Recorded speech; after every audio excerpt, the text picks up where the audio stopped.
Hi everyone. ഇന്നത്തെ ക്ലാസ്സിൽ നമ്മൾ ഡിസ്കസ് ചെയ്യാനായിട്ട് അപ്പൊ ഫ്രോയിഡിന്റെ സൈക്കോ അനലിറ്റിക്കൽ തിയറി ആണ് നമ്മൾ ഇന്നത്തെ ക്ലാസ്സിൽ ഡിസ്കസ് ചെയ്യാനായിട്ട് പോകുന്നത്. ഓരോരോ തിയറിയും ഇവിടെ ഡെവലപ്പ് ചെയ്ത് കൊണ്ടുവന്നിട്ടുണ്ട്. എന്താണ് ഫ്രോയിഡിന്റെ സൈക്കോ അനലിറ്റിക്കൽ തിയറി എന്ന് നമുക്ക് നോക്കാം. Ego and super ego according to Freud, three parts of personality guidance children's moral behaviour. Fruit theory suggests that the children of 3 or 4 years would be more likely to imitate the moral behavior of their parents. അല്ലെ, എന്താണ് ഇവിടെ Freud പറയുന്നത്?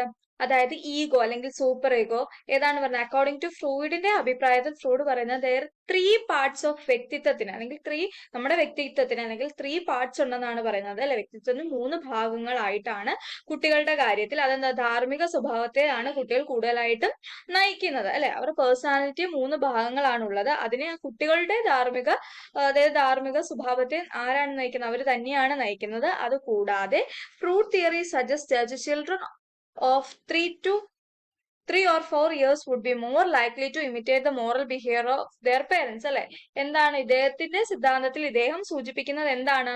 3 അല്ലെങ്കിൽ 4 വയസ്സുള്ള കുട്ടികൾ എന്താണ് moral ബിഹേവിയറിന്റെ സ്വഭാവത്തെയോ അല്ലെങ്കിൽ അവരുടെ മാതാപിതാക്കളെ അല്ലെങ്കിൽ മോറൽ ആയിട്ടുള്ള ബിഹേവിയർ ആയിരിക്കും അവർ കാണിക്കാൻ ഉദ്ദേശിക്കുന്നത്. അതുപോലെ ചിലവര് നമ്മൾ പറയില്ലേ, നമ്മൾ എന്ത് കാണിക്കുന്നു അത് തന്നെയായിരിക്കും കുട്ടികൾ ഇമിറ്റേറ്റ് ചെയ്യുന്നത്. അപ്പൊ അതിന് മാതാപിതാക്കളെ അനുകരിക്കാനൊക്കെ കുട്ടികൾ ഈ ഒരു ടൈമിലായിരിക്കും കൂടുതൽ സാധ്യത ഉണ്ടാവുക. അതേപോലെ തന്നെ പിയാഷയുടെ കാഴ്ചപ്പാട്ടില് പിയാഷയും ഇതിനെ പല സ്റ്റേജുകളായിട്ടാണ് തിരിച്ചിരിക്കുന്നത്. Construction is a process of moral development within which children actively attend to weight and multiple aspects of situations in social conflict arise and drive a new normal of insight. അതായത് എന്താ? പിയാഷയുടെ അഭിപ്രായത്തിൽ പിയാഷ പറയുന്നത് എന്താണ്? പിയാഷ പറയുന്നത്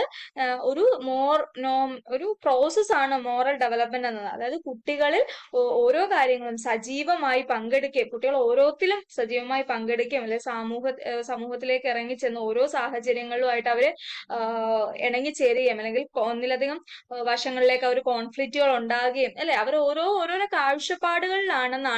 കാഴ്ചപ്പാടിലായിരിക്കും അവർക്ക് മോറൽ അല്ലെങ്കിൽ പുതിയതായിട്ടുള്ള ധാർമ്മിക ബോധം അവർക്ക് കൈവരിക്കുന്നതെന്ന് ആരാണ് പറഞ്ഞിരിക്കുന്നത്? പിയാഷെ പറഞ്ഞിരിക്കുന്നത്. അതേപോലെ തന്നെ പിയാഷെ തന്നെ ഇതിനെ പല സ്റ്റേജുകളായിട്ട് തിരിച്ചിട്ടുണ്ട്. Sensory motor stage, pre operational stage, concrete operational stage and formal operational stage. അതേപോലെ തന്നെ ഈ 3 different stages in moral development ഒരു ക്ലാസ്സിൽ ഞാൻ ഡീറ്റെയിൽഡ് ആയിട്ട് ഡിസ്കസ് ചെയ്യുന്നുണ്ട്. 3 different stages in moral development എന്നുകൊണ്ട് ഉദ്ദേശിക്കുന്നത് stages of anonymous and morality. ഈ ഒരു ടൈം എന്ന് പറയുന്നത് 0 to 5 years ഉള്ള കുട്ടികൾക്കാണ്. അല്ലെങ്കിൽ സ്റ്റേജസ് ഓഫ് ഹെട്രോണമസ് മൊറാലിറ്റി എന്നുകൊണ്ട് ഉദ്ദേശിക്കുന്നത് 5 മുതൽ 13 വയസ്സ് വരെയുള്ള ഒരു സ്റ്റേജ് ആണ് ഈ ഒരു ഹെട്രോണോമസ് മൊറാലിറ്റി എന്ന് പറയുന്നത്. ഈ ഹെട്രോണോമസ് മൊറാലിറ്റിക്ക് നമ്മൾ രണ്ടായിട്ട് തിരിച്ചിട്ടുണ്ട്: ഹെട്രോണമി അതോറിറ്റി ആൻഡ് ഹെട്രോണമി റെസിപ്രോസിറ്റി. 5 മുതൽ 8 വയസ്സ് വരെ, 8 മുതൽ 13 വയസ്സ് വരെ. The stages of anonymous morality എന്ന് പറയുന്നത് 13 മുതൽ 18 വയസ്സ് വരെയാണ്. ഇതെല്ലാവരും നോട്ടിൽ എഴുതി വെക്കുക, ക്ലാസ്സിൽ പറയുന്നുണ്ട് ഇതിന്റെ കാര്യങ്ങൾ. അതേപോലെ തന്നെ ഫ്രൂഡിന്റെ പറഞ്ഞു, പിയാഷയുടെ പറഞ്ഞു.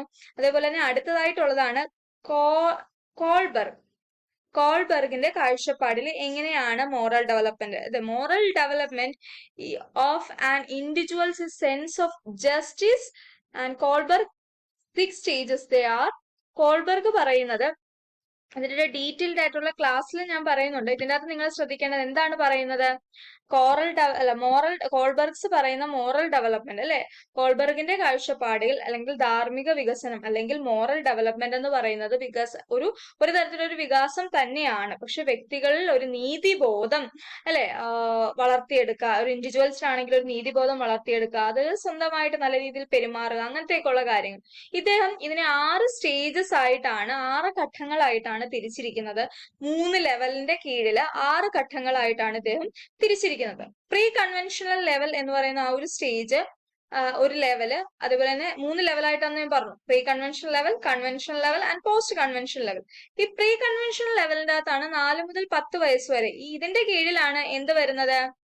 ഇൻസ്ട്രുമെന്റൽ പർപ്പസും പണിഷ്മെന്റ് ഒബീഡിയൻസ് ഓറിയന്റേഷനും ഒക്കെ വരുന്നത് ഈ പ്രീ കൺവെൻഷണൽ ലെവലിന്റെ കീഴിലാണ്. പണിഷ്മെന്റ് കൊടുക്കുകയും അവർക്കൊരു ഇന്നത് തരാം, നിങ്ങൾ അതിന് വേണ്ടിയിട്ട് നിങ്ങളിപ്പോ ഒരു അത് എഴുതൂ, അപ്പം അതിന് വേണ്ടിയിട്ട് ഞാനൊരു പ്രത്യുപകാരം ചെയ്യാം എന്നൊക്കെ പറയുന്നത് ഈ ഒരു കാര്യത്തിലൂടെയാണ്. അതേപോലെ തന്നെ കോൾബർഗിന്റെ അടുത്ത ലെവൽ എന്ന് പറയുന്നത് കൺവെൻഷണൽ ലെവലാണ്. അത് 10 വയസ്സ് മുതൽ 13 വയസ്സ് വരെയുള്ള കുഞ്ഞുങ്ങൾക്കാണ്. ഇതിന്റെ കീഴിൽ വരുന്നത് ഇന്റർ പേഴ്സണൽ കോൺകോർഡൻസ് ഓറിയന്റേഷനും അതേപോലെ തന്നെ ലോ ആൻഡ് ഓർഡർ മനസ്സിലാക്കുക, അതാണ് ഈ ഒരു കൺവെൻഷണൽ ലെവലിനകത്ത് പറയുന്നത്. അതേപോലെ തന്നെ post conventional level. Post conventional ലെവലിനകത്ത് എബൌവ് 13 ഇയേഴ്സ്, 13 വയസ്സിന് മുകളിലോട്ടുള്ള കുട്ടികളെയാണ് ഇത് ഉദ്ദേശിക്കുന്നത്. സോഷ്യൽ കോൺട്രാക്ട് ഓറിയന്റേഷനും അതേപോലെ തന്നെ യൂണിവേഴ്സൽ എത്തിക്കൽ പ്രിൻസിപ്പൽ ഓറിയന്റേഷനും ആയിട്ടാണ് ഇവിടെ ഡിസ്കസ് ചെയ്തിരിക്കുന്നത്. അപ്പൊ അത്രയായിട്ടാണ് ഇവിടെ തിരിച്ചിരിക്കുന്നത്. Organised in 3 distinct levels: pre conventional level, conventional level and post conventional level. അതേപോലെ തന്നെ 3 stages of moral development: pre conventional, post conventional level, moral. അത് ഒന്നുകൂടെ റിപ്പീറ്റഡ് ആയതാണെന്ന് തോന്നുന്നു. ഓക്കെ, അടുത്തതെന്ന് പറയുന്നത് ഇമ്പോർട്ടൻസ്. എന്തൊക്കെയാണ് ഇമ്പോർട്ടൻസ് മോറൽ ഡെവലപ്മെന്റിന്? Benefits of moral development. എന്താണ് ബെനഫിറ്റ്സ് എന്ന് പറയുന്നത്? It helps us become a better decision maker. അല്ലെ, ഈ മോറൽ ഡെവലപ്മെന്റ് നമുക്ക് ഡെവലപ്പ് ചെയ്ത് എടുക്കുകയാണെന്നുണ്ടെങ്കിൽ എന്തുണ്ടാകാം? നമുക്കൊരു ബെറ്റർ ആയിട്ടുള്ള ഒരു ഡിസിഷൻ മേക്കർ ആകാം. അല്ലെ, നമുക്ക് ചില കുട്ടികളെ കണ്ടിട്ടില്ലേ, എനിക്ക് ആ ഡിസിഷനിലേക്ക് എത്താൻ ഇതുവരെയായിട്ട് പറ്റിയിട്ടില്ല എന്ന് പറയുന്ന ഒരു തരത്തിലുള്ള കുട്ടികൾ ഉണ്ടാകാം. എന്തുകൊണ്ടാണ്? അവർക്ക് മോറൽ ഡെവലപ്മെന്റ് വളരെ കുറവായത് കൊണ്ടിട്ടാണ് അങ്ങനെ സംഭവിക്കുന്നത്. അതേപോലെ തന്നെ it enables us to develop a strong sense of empathy. അവർക്കൊരു എമ്പതി ഉണ്ടാകുകയും അതേപോലെ തന്നെ builds character grounded in ethical principles. അവർ നല്ല കാര്യങ്ങളിൽ മാത്രം അവർ ഫോക്കസ് ചെയ്യുന്നത്. ഇമ്പോർട്ടൻസ് എന്ന് പറയുന്നത് give us direction and structure of life. അല്ലെ, സ്ട്രക്ചർ ഇൻ ലൈഫ്, ഒരു ഡയറക്ഷൻ കിട്ടുകയും അതേപോലെ നമുക്കൊരു നമ്മുടെ ജീവിതത്തിലേക്ക് ഒരു ഘടന ഉണ്ടാകുകയൊക്കെ ചെയ്യുന്ന ഇത് ഈ ഒരു സിസ്റ്റം നയിക്കുന്നുണ്ട്. അതായത് മോറൽ ഡെവലപ്മെന്റ് കൊണ്ട് എന്നിട്ട് മുന്നോട്ട് പോകാനായിട്ട് സാധിക്കുന്നുണ്ട്. It help us to develop strong personal and interpersonal relationship. അല്ലെ, ഒരു പേഴ്സണൽ ഒരു ഇന്റർപേഴ്സണൽ റിലേഷൻഷിപ്പ് കീപ്പ് ചെയ്യാനായിട്ട് പറ്റുന്നുണ്ട്.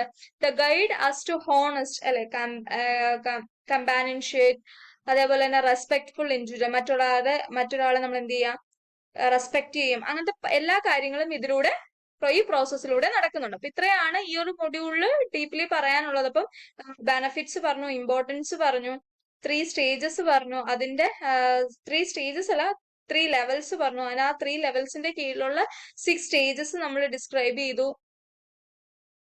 അതേപോലെ തന്നെ മോറൽ ഡെവലപ്മെന്റ് ഡിഫറെന്റ് സ്റ്റേജസ് എന്തൊക്കെയാണ്, ഡിഫറെന്റ് സ്റ്റേജസ് നമ്മൾ ഡിസ്കസ് ചെയ്യും. പിയാഷയുടെ കാഴ്ചപ്പാടില്, ഫ്രൂഡിന്റെ സൈക്കോ അനലിറ്റിക്കൽ തിയറിയിലൂടെയൊക്കെ എങ്ങനെയാണ് മോറൽ ഡെവലപ്മെന്റ് പറയുന്നത്. ഇത്രയും കാര്യങ്ങളാണ് ഈ ഒരു മൊഡ്യൂളിലൂടെ പറഞ്ഞിരിക്കുന്നത്. ഇതെല്ലാവരും നോട്ട്ബുക്കിലേക്ക് നോട്ട് ചെയ്യേണ്ടതാണ്. അതുകൂടാതെ ക്ലാസ് പ്രോപ്പർ ആയിട്ട് കാണുക. ക്ലാസ്സിലാണ് ഡീറ്റെയിൽഡ് ആയിട്ട് പറയുന്നത്. ക്ലാസ് പ്രോപ്പർ ആയിട്ട് കണ്ടാൽ തന്നെ നിങ്ങൾക്ക് കാര്യങ്ങൾ കൂടുതലായിട്ട് മനസ്സിലാവും. ഓക്കെ, അപ്പൊ നെക്സ്റ്റ് ക്ലാസ്സിൽ നമുക്ക് നെക്സ്റ്റ് വീഡിയോ ആയിട്ട് കാണാം. Okay, thank you.